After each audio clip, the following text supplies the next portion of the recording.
Hello friends, Paracel GS पे आपका स्वागत है। मित्रों, कैसे हैं आप लोग? फ्रेंड्स, 70 बीपीएससी के संदर्भ में आप सीट्स को लेकर बिल्कुल निश्चिंत रहिए। सीट्स इस बार आपकी 70 बीपीएससी में काफ़ी बड़ी मात्रा में रहेंगी। पर बात यहाँ पर यह है कि लास्ट 5 मंथ आपके बीत चुके हैं। अगले 6 महीने में आपको मुख्य परीक्षा के साथ प्रारंभिक परीक्षा को भी बहुत अच्छे से तैयार करना है। तो आपको जो स्टैंडर्ड और टेक्स्ट बुक पढ़नी है, ये पहले लास्ट वीडियो में मैंने आपको सजेस्ट कर दी थी कि आप कौन कौन सी ऐसी बुक्स हैं जो आपको कम से कम पढ़नी चाहिए। एक बार मैं फिर से इसे तेज़ी से स्क्रॉल करके आपको बता देता हूँ।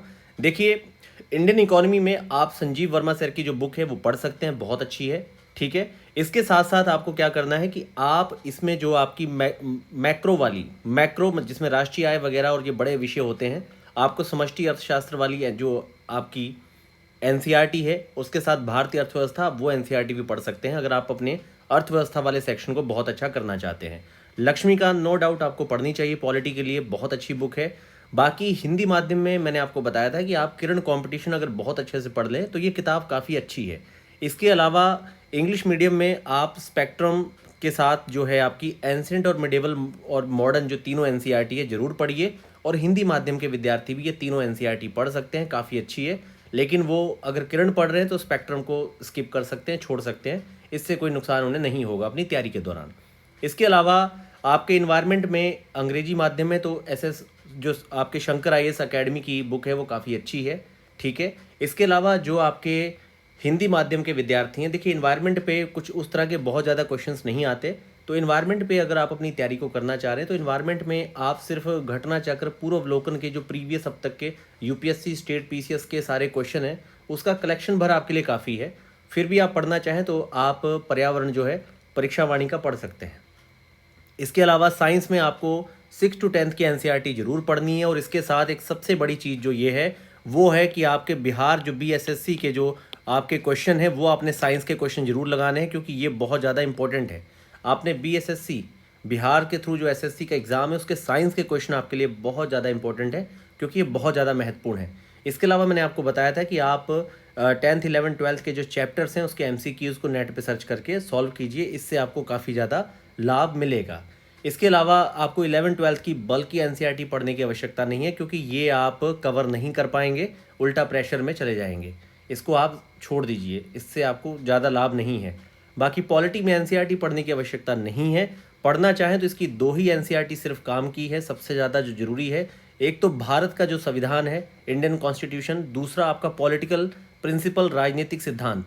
ये 2 एनसीईआरटी जो है काफ़ी ज़्यादा इंपॉर्टेंट है और ये आपकी कॉन्सेप्ट को बहुत अच्छा करेगी, खास तौर पे जब आप बिहार बीपीएससी के संदर्भ में अपनी मुख्य परीक्षा की तैयारी को लेके चल रहे हैं। बाकी ज्योग्राफी नो डाउट आपको 6 से लेकर 12 तक की सारी एनसीईआरटी पढ़नी चाहिए, क्योंकि हर एनसीईआरटी आपको काफ़ी महत्वपूर्ण सिद्धांत और उसके साथ जो उसकी प्रैक्टिकल चीज़ें हैं वो सारी सिखाती हैं। तो ये सारी एनसीईआरटी आपको पढ़नी चाहिए। अगर आप बहुत शॉर्ट में सिर्फ 2 ही पढ़ना चाहेंगे तो मैं आपको कहूँगा कि जो आपकी भौतिक पर्यावरण या फिजिकल इन्वायरमेंट और आपकी फंडामेंटल्स ऑफ फिजिकल ज्योग्राफी वाली जो मूल सिद्धांत, ये 2 जो हैं, ये 2 एनसीईआरटी आपको जरूर पढ़नी चाहिए, क्योंकि इसमें लगभग आपकी सारी कॉन्सेप्ट है जो जिस पे आपके परीक्षा में क्वेश्चन बनते हैं। इसके अलावा इम्तियाज़ सर की बुक नो डाउट सबसे अच्छी किताब है। अब ये आपको देखिए, ये अगर हिंदी में भी है तब भी आपको इस किताब को पढ़ना चाहिए। नहीं तो इंग्लिश माध्यम में आप क्या कर सकते हैं कि घटना चक्र वगैरह की बुक पढ़ के लास्ट में आप इसके जो है ऑब्जेक्टिव फॉर्मेट वाली जो बुक है उसे कम से कम सॉल्व कर लीजिए, तब भी आपका बिहार स्पेशल काफ़ी अच्छा हो जाएगा। अब इसके साथ मित्रों मैं आपको एक बात बताना चाहता हूँ कि बीपीएससी के संदर्भ में आप मान के चलिए कि आपकी इस बार 1000 प्लस वैकेंसी है। उसका सबसे बड़ा कारण है कि आपके टीचर रिक्रूटमेंट के जो एग्ज़ाम्स हैं यहाँ पर बहुत ज़्यादा तादाद में नियुक्तियाँ निकली हैं, और इतनी बड़ी नियुक्तियों को कंट्रोल करने के लिए आपको बीओ अधिकारी चाहिए भी। तो मान के चलिए ये जो आपकी 500 सीटें हैं ये मस्ट आपकी ऐड होंगी, और इनको ऐड होने के बाद आपका जो यहाँ पे संख्या है वो 1000 या 1100 के आसपास रहेगी, और इलेक्शंस भी हैं आपके। तो आप सीट्स को लेकर बिल्कुल निश्चिंत रहिए। यहाँ पर सबसे बड़ी बात है कि आपने अभी तक, मैं जानता हूँ कि यहाँ पर टोटल तैयारी के 97% ऐसे स्टूडेंट हैं जिनका अभी मेंस बिल्कुल भी तैयार नहीं है, और मेंस के साथ साथ उन्होंने अपना ना तो अभी नोट्स बनाया है, ना उसमें उन्होंने कोई आंसर राइटिंग की है। और आंसर राइटिंग अगर वो कर भी रहे हैं तो बहुत अच्छे सही तरीके सही डायरेक्शन में वो आंसर राइटिंग कर नहीं पा रहे हैं, क्योंकि आंसर राइटिंग को बहुत सही तरीके से करने का जो एक सॉल्यूशन है वो यही होता है कि आप विषयों को पढ़ के अपना नोट्स बनाइए और उस पर आप प्रैक्टिस दीजिए। तो यहाँ पर प्रैक्टिस में बहुत ज़्यादा कमी कर रहे हैं विद्यार्थी। मैंने यहाँ पर आपको जो आंकड़ा बताया ये बिल्कुल प्रैक्टिकल है कि आप 97% ऐसे स्टूडेंट हैं जिनको अभी मेंस से कोई मतलब नहीं है, क्योंकि पीटी में ही उनका स्कोर 60 से 65 क्वेश्चन पार नहीं कर रहा और वो लगभग मान चुके हैं कि ये उनके बस का नहीं है। पर ऐसा नहीं है। आप जब सही तरीके से सही दिशा में हार्डवर्क करेंगे तो ये 60-65 को 105 होते समय नहीं लगता। अब आप ही मुझे बताइए कि अगर आपने साइंस की एनसीईआरटी नहीं पढ़ी और साइंस की एनसीईआरटी बेस ही आपको पिछले 2 बार से क्वेश्चन आ रहे हैं, तो आप अंतर्यामी थोड़ना है या फिर आप ज्योतिष का सहारा लेंगे प्रश्नों को सॉल्व करने में। ऐसा नहीं होता। आप एक बात याद रखिए, ईश्वर में आस्था रखिए, ठीक है, लेकिन एक बात याद रखिए कि इस परीक्षा को देने वाले 4 लाख विद्यार्थी सभी ईश्वर को मानते हैं, अल्लाह को मानते हैं, ठीक है। तो वो सबके साथ ईश्वर न्याय करता है, लेकिन यहाँ पर जो व्यक्ति का व्यक्तिगत जो हार्डवर्क है, कठिन परिश्रम है, वही उसे सफलता दिलाता है। तो बहुत ज़्यादा भी चीज़ों में ना पढ़िए, बहुत ही टू द पॉइंट होके सिलेबस को कवर करिए, अपना नोट्स बनाइए और नोट्स बनाने के बाद उसको बार बार रिवाइज करिए।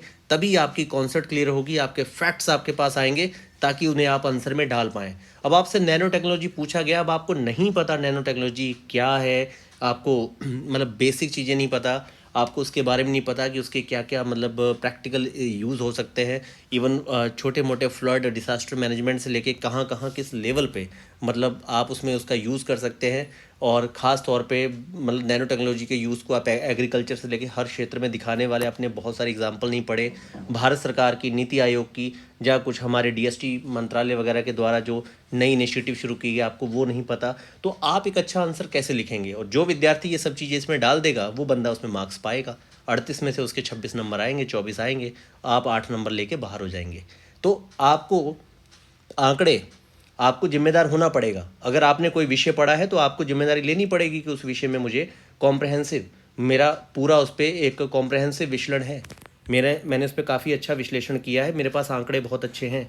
आपको इस स्तर पे जाना पड़ेगा। यहाँ पर मैं आपको यही समझाना चाह रहा हूँ कि जब आप कोई विषय पढ़ते हैं मुख्य परीक्षा के लिए तो बहुत ही कॉम्प्रहेंसिव होकर 360 डिग्री में उसको रेडी करिए। बाकी आपके 360 डिग्री वाले एंगल को रेडी करने के लिए पिछले मैंने 14 से 15 यहाँ पर आपको आर्टिकल तैयार करवा के दिए गए हैं। अब मेरी पूरी कोशिश है कि जब तक आपकी ये पूरी सितंबर तक पूरे प्रीलिम्स की तैयारी चलेगी, इसी बीच में कम से कम 200 टॉपिक जो मुझे लगता है कि ये क्वेश्चन का रूप बन सकते हैं आपके GS 1 और 2 में, GS 1 और 2 में, वो मैं आपको सारे यहाँ पर अपने चैनल पे कॉमनली सबको, सारे विद्यार्थियों को जो BPSC की तैयारी कर रहे हैं उनको प्रोवाइड करवा दूँ। पर फिर भी आप अपना खुद का नोट्स जरूर बनाइए। जब आप नोट्स बनाने की प्रोसेस में पहुंचते हैं और कम से कम किसी विषय पे 8 से 10 आर्टिकल पढ़ते हैं तो उसको पढ़ने के बाद जो एक समझ आती है, मैच्योरिटी आती है, वो आपको मेरे दिए हुए 2-4 पेज नहीं दे सकते। ठीक है, आपको उस प्रक्रिया को, उस प्रोसेस को जीना होगा। ठीक है, इसलिए मैं आपसे कहता हूँ बहुत सही तरीके से आप प्री मेंस की एक स्ट्रेटजी, एक कंटेंट को डिसाइड करिए, उसे पढ़िए, उसका नोट्स बनाइए और रेगुलर आंसर राइटिंग को कीजिए। बाकी यहाँ पर BPSC के प्रीलिम्स और मेंस दोनों का ही ग्रुप मैंने स्टार्ट कर दिया, आप इसके साथ जुड़ सकते हैं। प्रीलिम्स के टेस्ट की जो क्वालिटी है, इस समय हमने जिस तरह की क्वालिटी को मेंटेन किया है, मैं मानता हूँ कि मार्केट में BPSC पे आप दूसरे टेस्ट को उसके साथ क्रॉस चेक करके देख लीजिए, हमारा प्रीलिम्स का टेस्ट उनसे बेहतर होगा। बाकी आप पैरासोल GS को जरूर सब्सक्राइब करिए, हमारे टेलीग्राम चैनल से जुड़िए और अब बहुत एक्टिव होके मेरी भी जिम्मेदारी है कि मैं आपको प्रारंभिक और मुख्य परीक्षा का कॉम्प्रहेंसिव नोट्स और बहुत इंपॉर्टेंट वीडियोस यहाँ पर प्रोवाइड करवाऊँ। तो मित्रों, आइए शुरुआत करते हैं 70 BPSC को फाइनल लेके जाने वाली पूरी रणनीति पर।